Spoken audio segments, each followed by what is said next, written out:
So I'm back here for Adepticon, and here with me today is Ben Curry. How you doing today, Ben? I'm good. Thanks for having me on.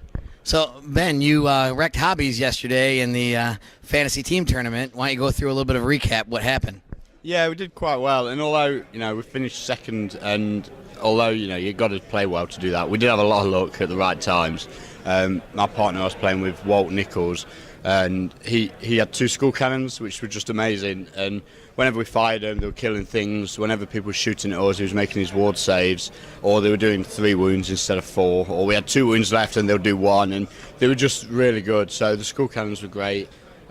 Beasts of Nurgle as well. 3 Beasts of Nurgle. The amount of times we pushed them forward thinking they might hold a combat for a couple of rounds, someone would charge us and we'd win the combat and get to pursue and then charge again the next turn, because the beasts did that much damage and took no wounds. They were really good. So my Dark Elves just, they do what Dark Elves do. They supported the demon units, and the demon units went really well. So yeah, good games.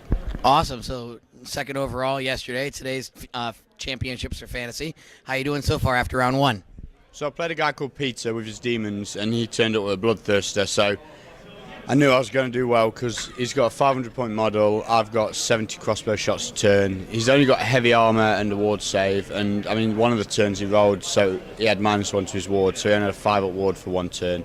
And a death magic did some wounds.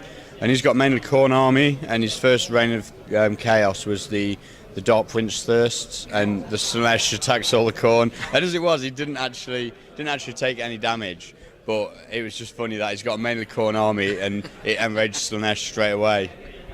Awesome. So what'd you end up with for total points? 25, so I'm on maximum. On max, so leading the pack with after round 1. Let me ask you this now. What's your favorite portion of Adepticon now that you've been here?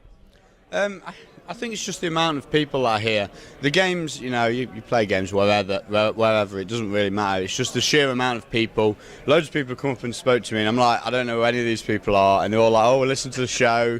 Thanks for doing the podcast. And I really appreciate it. It's great to be meeting all these people for the first time. And you guys obviously have had fun hanging out with. Yeah.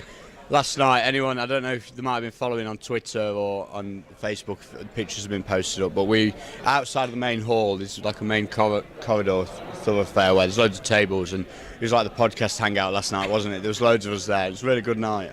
Yeah, we're not even at the podcast party yet. You haven't gotten a chance to drink with the podcast party.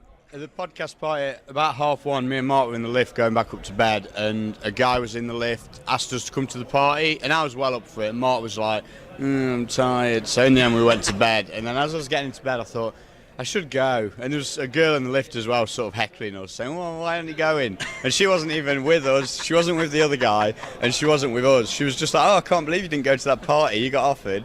And I'm like, I'm dead on my feet. I had a long first drive out here, and I'll be up for it tonight. Awesome. Well, thank you for coming on, Ben. Best of luck to you for the rest of the tournament. Thanks so much. Cheers.